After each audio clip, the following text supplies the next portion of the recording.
What is up? And welcome back to Beyond the Arc with Brandon Silvers. As always, I am your host, Brandon Silvers. Special episode today as the NBA Finals just ended. The Denver Nuggets won their first NBA championship in franchise history. And I need an expert to break it all down with me. And I got a good one for y'all today.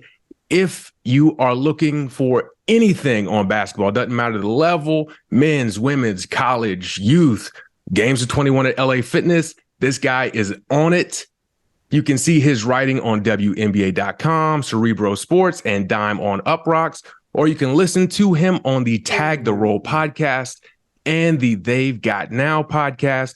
It is an honor to be joined by Mark Schindler. Mark, thanks for coming on, man. I don't know how I'm supposed to live up to that intro. I really appreciate it, man. No, I'm glad we could finally connect. I know it's been kind of a long time running. I have been all over the place the last month or so, trying to stay on top of things and move. So it's been a process, but we're here now and had been a really fun month of basketball as the W's gotten going. We had the W's gotten going. NBA Finals just ended. So a lot. My dog is in the background going crazy too about it as well. So he's hyped up about it. Yeah, very much. No, man. So let's go into the NBA Finals. I know leading into it, there was a lot of debate about, is this going to be an entertaining series and all that talk? As someone who knows basketball, who loves basketball, what parts of the series had you like, man, this is why basketball is awesome? Yeah, that's a great question. I think for me, I was really excited coming in because I picked Denver in 5 before the series just because that's not a slight to Miami. I just thought, Denver was coming off much more rest. They didn't have, obviously they had a tough road there, but it's not, compared to how many games Miami had to play and the duration of the series is just different. And I thought Denver was just more talented. So I think coming in, I was interested to see, the biggest points of emphasis for me were obviously Miami has a ton of movement shooting. I think that was one of the things that Denver struggled with at times during the year. And that was, to me, probably the biggest thing that they didn't really get tested on in the playoffs was, what happens if we have a team that really can throw out, 2 or 3 guys that can really move without the ball, come off screens, attack from there. And part of what was so fun about the series is I thought Denver did such a great job of shutting down all those actions. I talked about this yesterday, but Kentavious Caldwell-Pope was so good defensively in the series.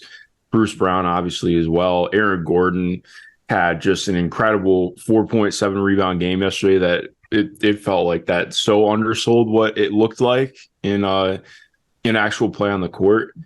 So to me, I think that's what was so fun about the series, because I thought there were some ways that it could have gone where Miami really was able to put them in tough spots defensively.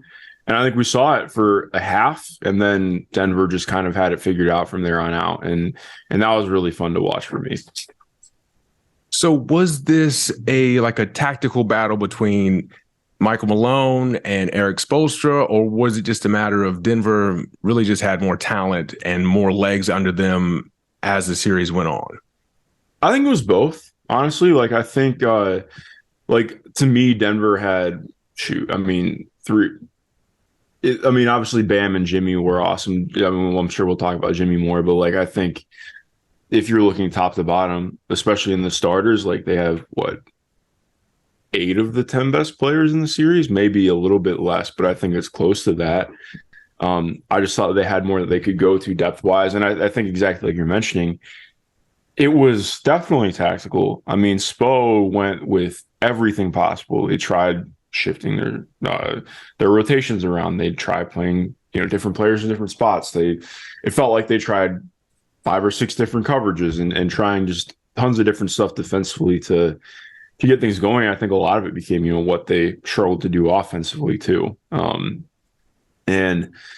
I think for me, obviously Denver had to do the same, but I think to a lesser degree, obviously they changed stuff up, but so much of it was what they had going right and what they were able to make Miami have to deal with it. It just felt like Miami never got comfortable the entire series. Even in the game that they won, in that second half, it felt like, not to take it away from them, but it felt so much more of like Denver making mistakes rather than Miami necessarily totally owning that game.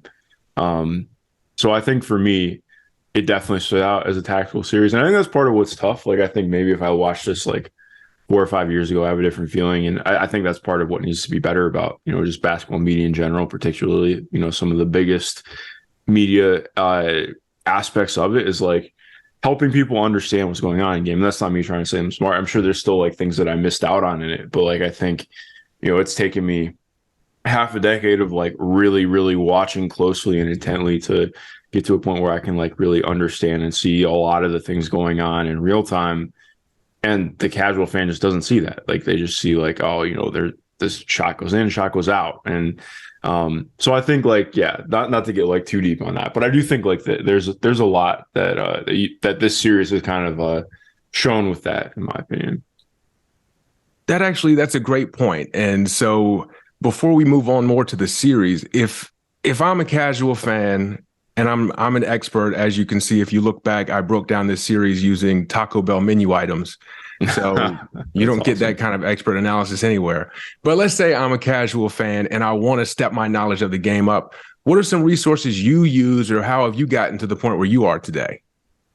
That's a good question. I think one of the things that helps, and part of it is it's like a double-edged sword. Like, I don't know, I'm always like kind of doubting myself a little bit. I'm trying to get better at that. But like I always just no, it's not about wanting to be right. It's more like I just want to understand. Like I think my biggest thing is I just want to like, I don't know if I'm gonna be better at talking to players and coaches or anybody around the game. Like I need to try and get as close to a working knowledge as possible with them. Like I think the biggest thing for me is I don't want to come at it from a place of authority. Like I never got to the level that like Ryan Howard or Satou Sabally or Nikola Jokic has gotten to in their careers, and I never will. And like, okay, so how can I best approach things to understand things from their perspective, or better ask them questions to understand what they're going through, or how they're seeing things, or going through their development. And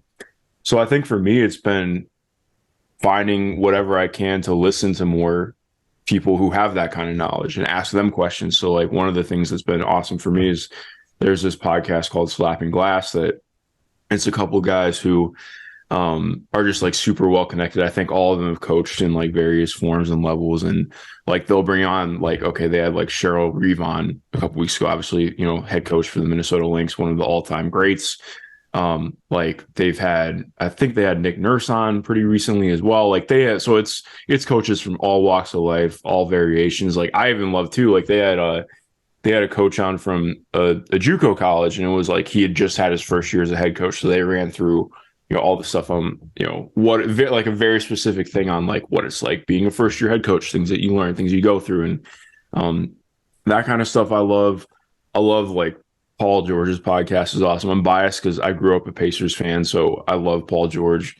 But like just seeing that kind of stuff, like, okay, like what can I take from that? Like Paul is awesome at getting his guests comfortable and just like talking about things that are like, I don't know if you listen to the new pod that they did with Jerry West that just came out today. It was tremendous. I recommend anybody listen to that. But like he's good at just getting people to feel comfortable and be vulnerable, which is cool, because one of the things that he struggled with in Indiana was not ever really being comfortable with media. And that's part of why like seeing him start up his own thing has been really cool. But point being, like, it's just trying to, anytime like I follow a bunch of stuff on YouTube too, like what can I do to just get smarter, see things differently, or get a better understanding. I know that maybe like was a lot of words to say like a very small amount, but yeah.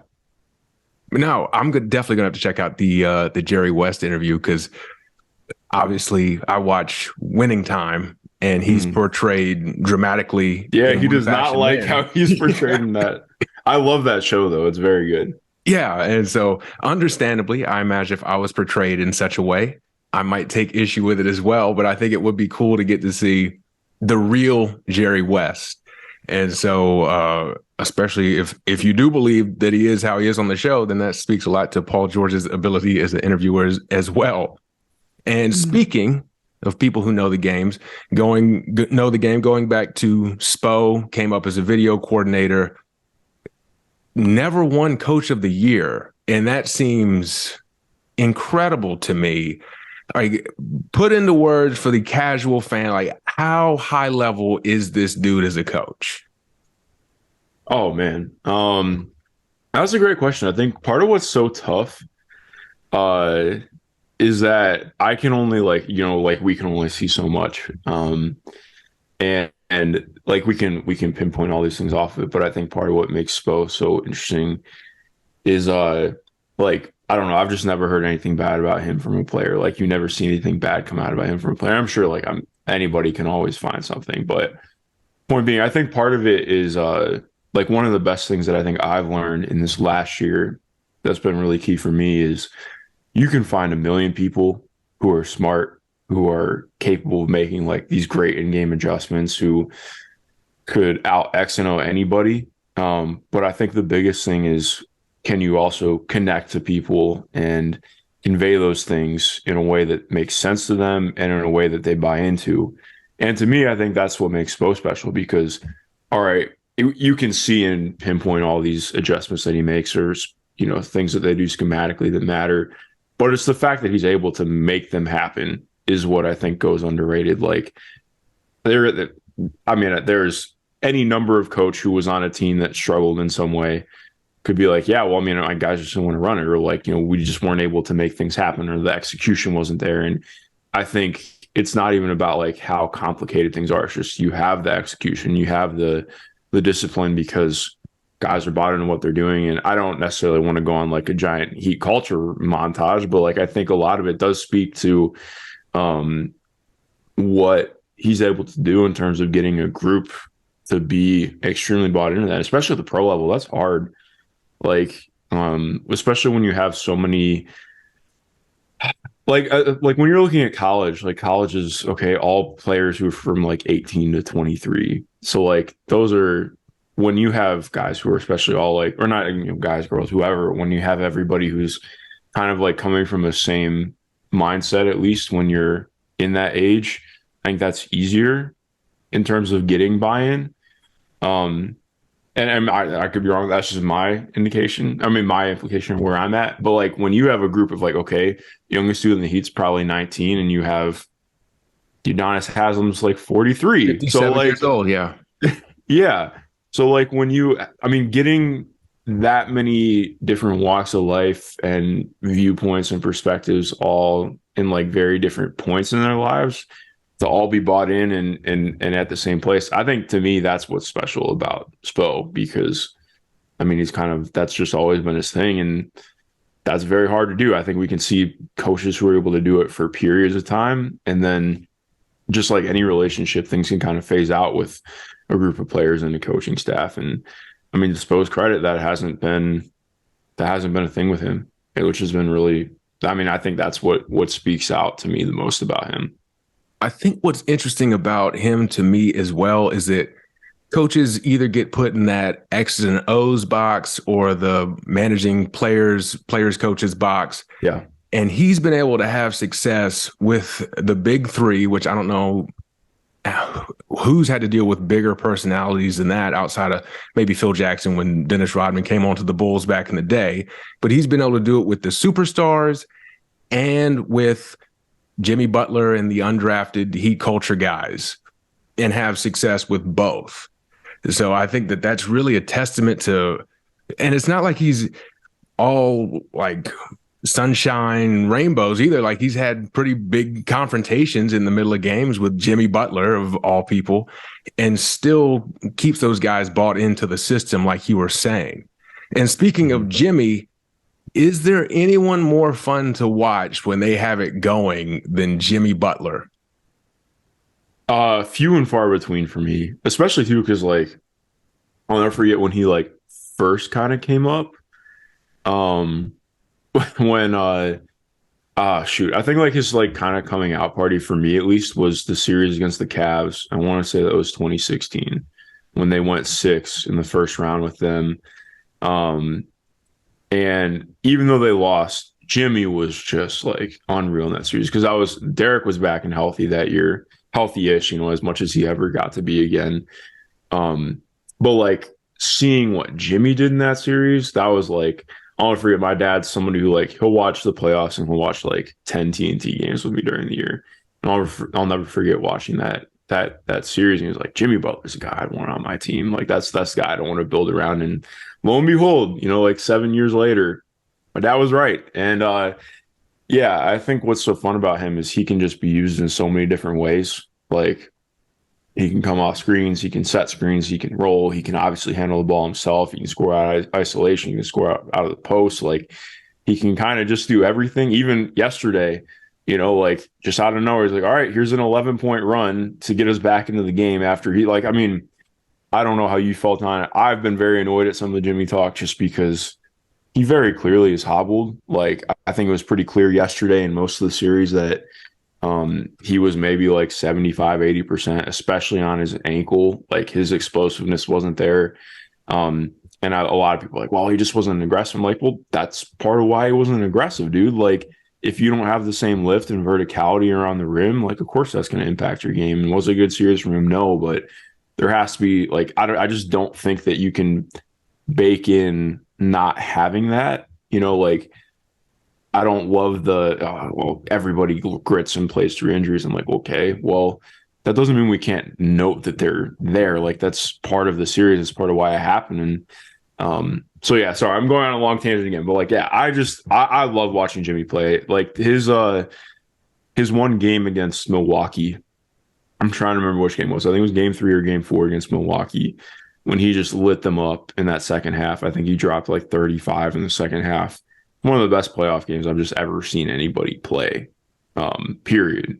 And his run, even though, again, I think it's going to go under talked about because they ended up losing in this, but for them to do what they did, I mean, it is because of Jimmy. Like it was a team effort, but that they got to the finals was largely due to what Jimmy did heavy lifting wise. And that's one of my favorite playoff runs I've ever watched from a guy. I mean, as an 8 seed, having to win in the play-in, and then you lose Tyler Hero almost immediately against the number 1 seed and do all that. And you're right about the injuries, especially like a sprained ankle. And we saw how swollen it was. Like that's certainly going to linger and limit what you can do. And man, it was just an incredible run. And so last question about Miami, but could they possibly run it back again next year and be here? Because every time I go to write them off, I'm like, there's no possible way. Jimmy's got all those Tibbs minutes under him. Like the wheels are going to fall off at some point. And every year they're in the Eastern Conference Finals.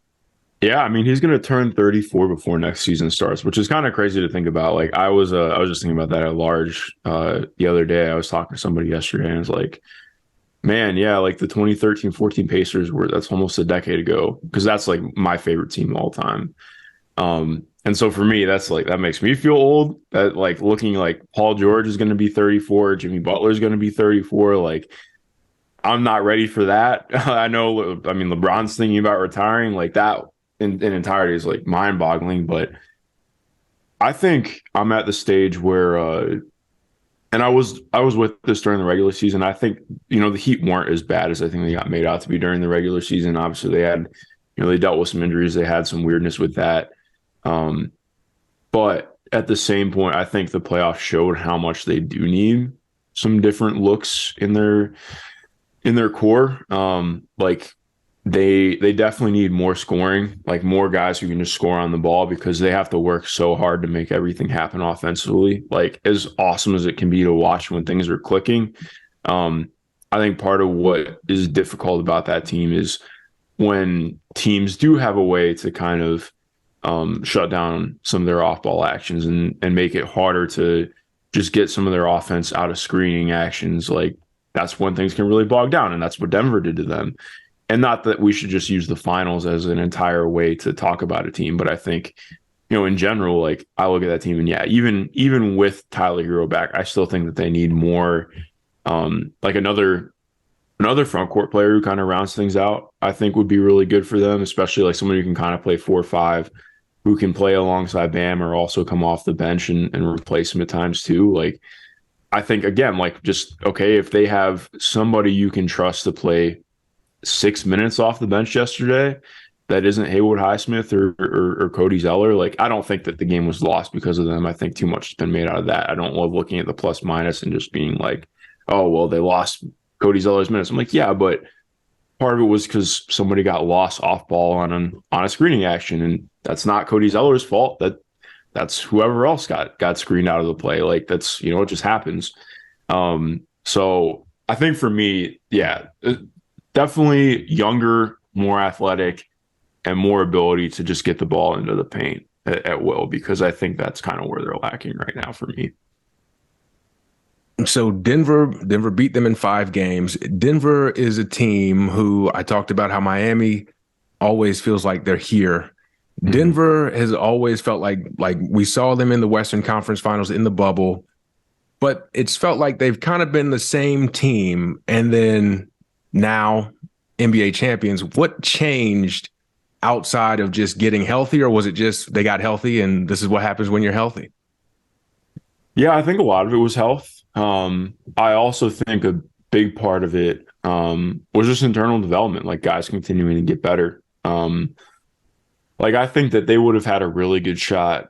I mean, if they were healthy 2 years ago, I think that they had a really good shot in the bubble. But they had, I mean, Aaron Gordon, I think they had Aaron Gordon, after the Aaron Gordon trade, they had everybody together for, I think, 9 games. And then Jamal got the knee injury. And they looked like the best team in basketball for those 9 games. Granted, it's a small sample size, but like, it's easy to forget. Michael Porter Jr. was averaging like 25 and 10, shooting I think he was shooting like 70% true shooting from the field. He was hitting everything. And then he has the injury the next year.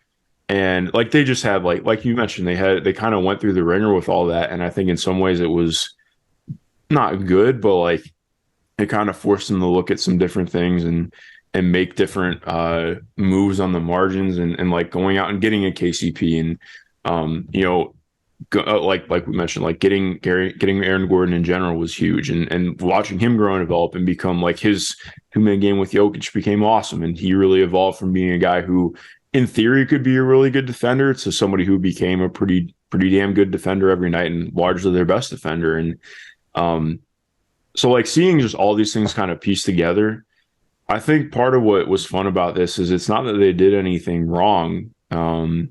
It's more that like it just takes time, I think, kind of like you mentioned. And that's what I appreciate about this. Not to like, I don't think that there's any quote unquote right or wrong way to build a team, but part of what I've loved about this is like you could kind of just see everything growing and coming together from, like 2015, 16, 2016, 17 onward. And we just normally don't see teams get that long together. Not that it was all of them together, like the supporting cast changed a lot, but it's not too long ago that it feels like Gary Harris was like the heir apparent at 2 guard for them. And then he has like I still get sick thinking about all of the injuries that happened to him and his fall off because he looked like an all-star.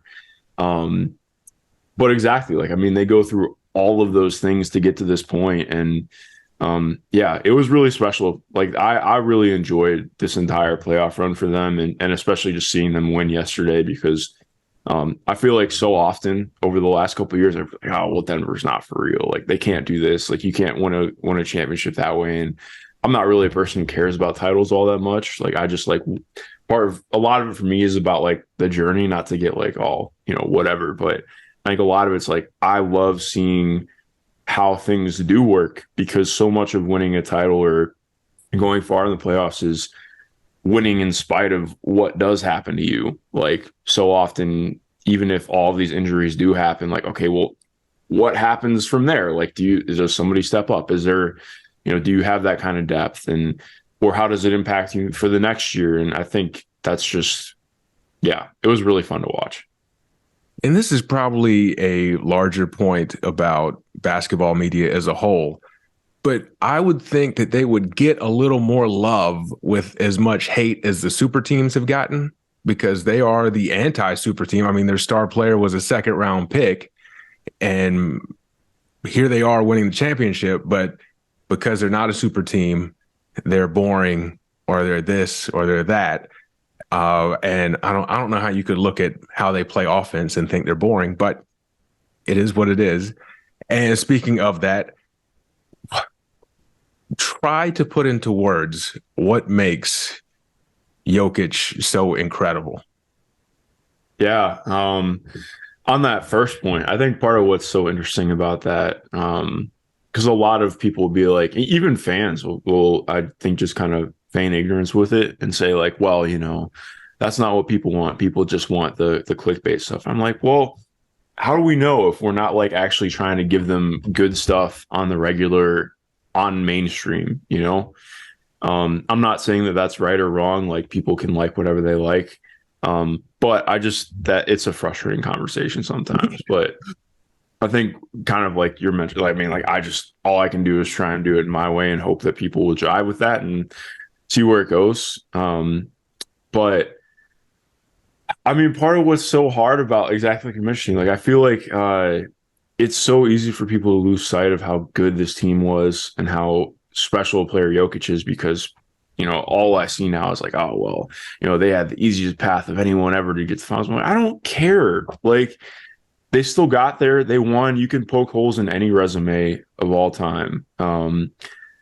What makes Jokic so incredible to me is like, even when you're looking at all the teams that they play, it's just how differently you can play in every scenario. Like, no, there's not really one thing you can do to just take him out of his game. Because, like, okay, if you try this, he's going to do this, and if you do that, then he's going to, adjust this in his game. And it just kind of feels like his play style is kind of just analogous because he can do everything on the court to a high level. Like he reads the court so well. And I think that's what's most special to him about me. Like there just aren't, like you don't find players his size that can that have that kind of feel for the game and ability to use it.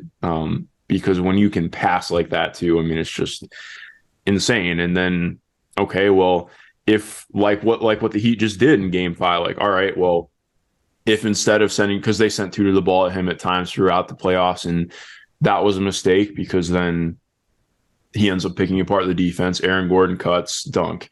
Or they send shaded help, and it's like, okay, well, somebody cuts out of the slot, and after he catches the ball, spins, cut, dunk. Like, it's just stuff like that. Like, okay, well, you can try all these different things. He's going to read, react, see it, and handle it well. And then yesterday, they're like, okay, well, we're just going to switch on you and play as aggressive as possible and do whatever we can to stop you. And he still just dominated offensively. There's just not really like anybody who can do that. With his size, his level of touch. I mean, like just to read off his final numbers for the playoffs, he averaged 30, 13.5, and 9.5 across 20 playoff games, shooting 57% from 2-point range, 46% from three, and 80% at the line on 7 attempts per game. Like, I just don't know what you're supposed to do about him because there's not really a way to play him. The way to play him is to have a ton of different looks and try and keep him as off balance as possible. And nobody could really do that. So yeah, he was awesome. Do you think the way that Steph kind of sparked the 3-point revolution, maybe we'll have like a post-up renaissance because of Jokic, where an old person such as myself can go back to my days of watching Hakeem Olajuwon in the post, and maybe there'll be a spot for Zach Edey to come in and run the point and Oscar Tshiebwe to come off screens? Or is Jokic just one of one?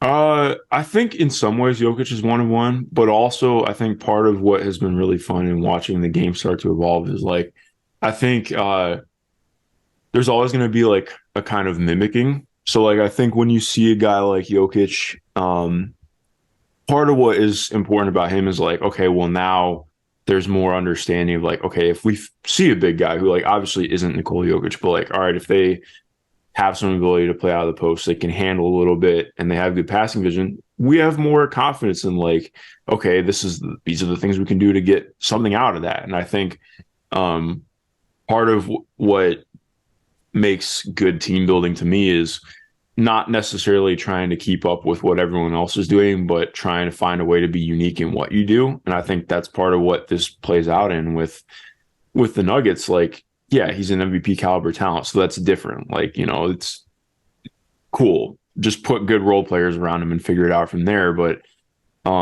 at the same point, like, okay, you can go back and like there were teams that kind of played like this to a degree. Like, all right, go back and watch the Rick Adelman Kings with Chris Webber. Like, I think to me, C-Web is probably the closest we've ever seen anybody to playing like Jokic. He never had the same level of touch. Like, that's to me, that's probably the most impressive part, because like when you look at a guy who is playing, out on the perimeter to invert the offense like that at 7 feet tall, a lot of the idea, like we see this even right now in the W, like, okay, Candace Parker is one of the best playmakers of all time, but she's a little bit shaky as a jump shooter. So teams will just say, all right, we're going to ice we're going to ice every ball screen she's part of.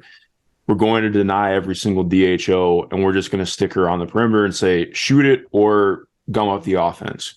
You can't do that with Nikola Jokic. You can't, like, you could do that with Chris Webber because he shot like 38% on long twos, and that's fine, but like that's enough where a defense is going to live with that forever. Nikola Jokic shoots like 48% from 17 feet. Like, that's insane. Like, how do you, like, you can't, again, it's just like it's not one thing about him. I think it's just the intersection of everything. Like, we've just never seen somebody with that kind of touch and feel for the game and ability to utilize it from every area of the court.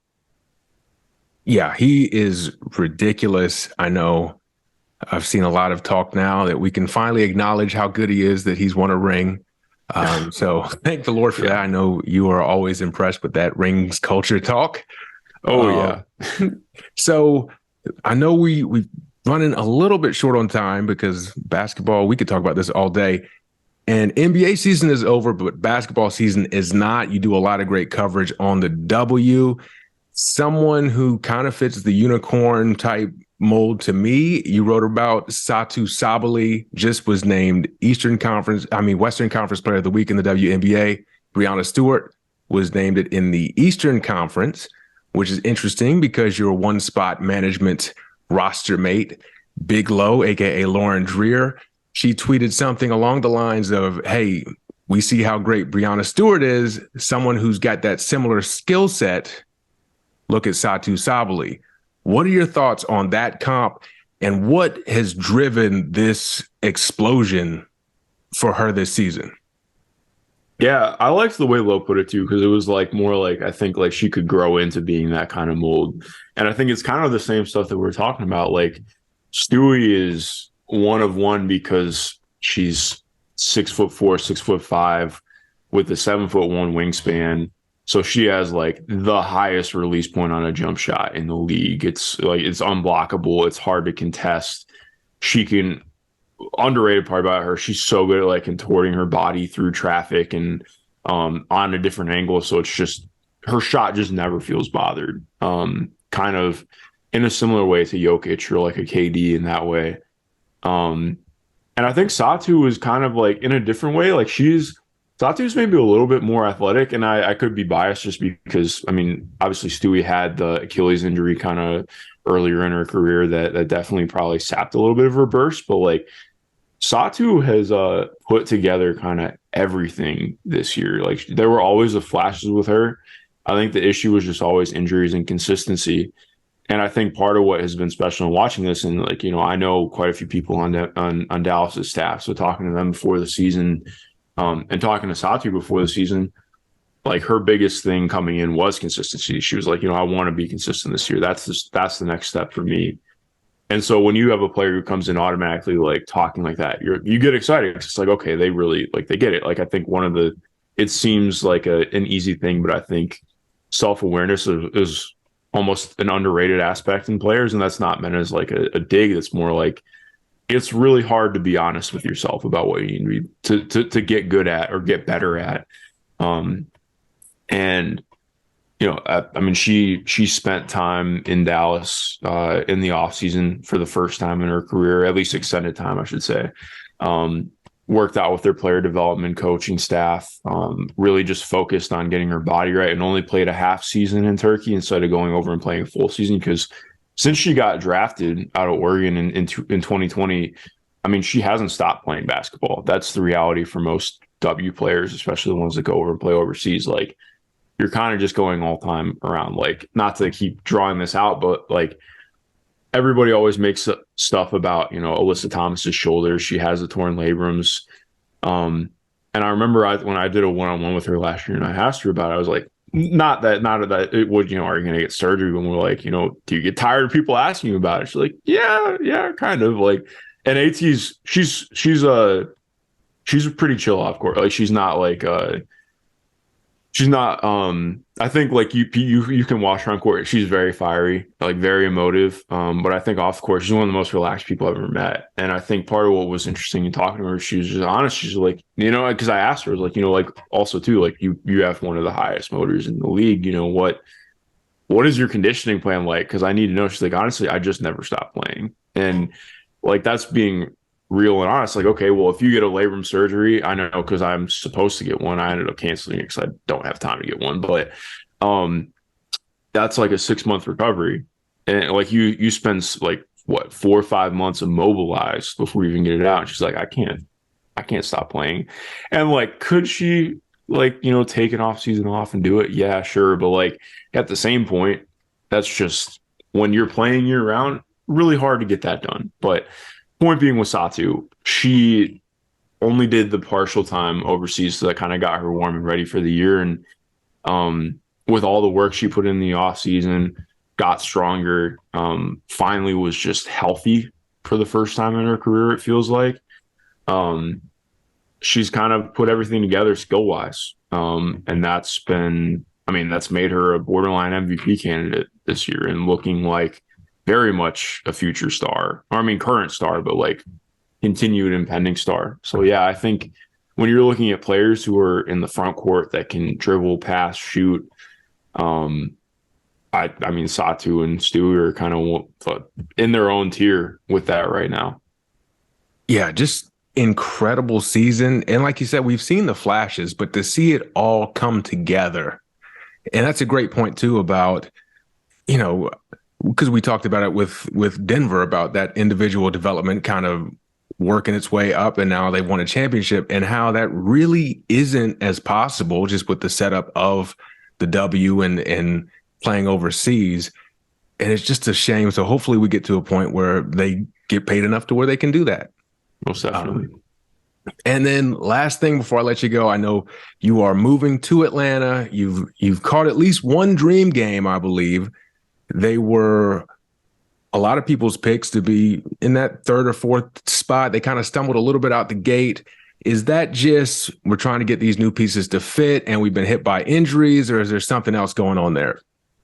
Yeah, I think I admittedly, and I'm biased because I really like Tanisha Wright, but I think people have been way too hard on her, to be honest. Like, I think they came in with a very difficult starting point with, D-Rob played 1 game and got injured. Erin McDonald played 3 or 4, and now she's dealing with injury and she'll be out. So both of them are going to be out until like roughly just before All-Star break, maybe right around there. We haven't gotten any updates since. But as like Ryan Howard is a incredible basketball player, she's going to keep growing. It is a lot to ask somebody to go over from playing small forward to running point. Same thing with Alicia Gray. Like, they can both run, play the guard spot and make good plays and see things, but it's just different. It changes your offense entirely. Like, Brian is much more of a she's so good at what she can do coming off the ball into getting the ball, but when you put the ball in her hand, she's not used to playing like the kind of pace that the Dream want to play. Like, she's used to playing that pace without the ball in her hands. But okay, you're seeing a different kind of defensive pressure when you have the ball in your hands and you're bringing it up court every time, as opposed to, once every 4 or 5 possessions. And she played 35 minutes in their game against Connecticut. And I thought she played really well. Like, obviously she dealt with some turnovers, the entire team did, but you could tell by like midpoint of the game, it's like, oh, she's gassed. Like, and that's not like she was still playing hard. I thought she still did some good things out there, but like, you could completely tell like it's just different. And I talked to Tanisha about it after the game. She's like, yeah, that's just something that is going to be an adjustment for her. Like, it's not necessarily playing a different position, but it's just different demands, different responsibilities, and having to do stuff more and more. And so I think to me, that's more of it. I think the issue has been like, obviously their defense has not been where it's needed to be. I think to me, like, and talking to them after the game too on, against the Sun on Sunday, they're like, yeah, that's where our defense needs to be, even with how bad the offense was. Like, there are some positives to take away from it. So that was good. But yeah, I think it's just difficult because part of it is having, that they had no expectations last year and they exceeded drastically. And then you come into this year and people build it up to be even more. And I get it, especially because when you add an all-star level player like Alicia, like, yeah, that makes sense. But they also lost quite a few vets and, dealing with injuries. So it does make it different. I expect them to bounce back, though. They had, like, if you go off strength of schedule on Basketball Reference, I think they've had the second toughest schedule in the league to start, which sounds right. I mean, they play the Liberty again today. They've kind of gone through the ringer/gauntlet to get the year started. So they'll definitely be looking forward to having an easier schedule. But honestly, I think, like, to me, this kind of start is the sort of start where, like, yes, it's rough, but I feel like this is going to pay off for them as the year goes on. Like, I think once they kind of find their footing again, get comfortable, they probably end up climbing up the standings over some teams who started off a little bit hotter but are going to fall off. Man, I hope so, because they are a fun team, and I do like them a lot. So, nice, two of us. Yep. So, Mark, thank you for joining me. Let us know where we can find you. You're writing about basketball and your Twitter famous food takes.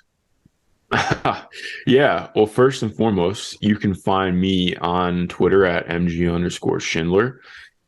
That's where I'm most active. That's where I'm always posting my stuff. As far as the food takes, man, I'm trying to be better recently. We'll see though. But no, man. Yeah, I appreciate you having me on. No, man. All right. Well, this has been another episode of Beyond the Arc with Brandon Silvers. Don't forget to subscribe, rate, review, like, share, and all that good stuff. And I will catch you next time.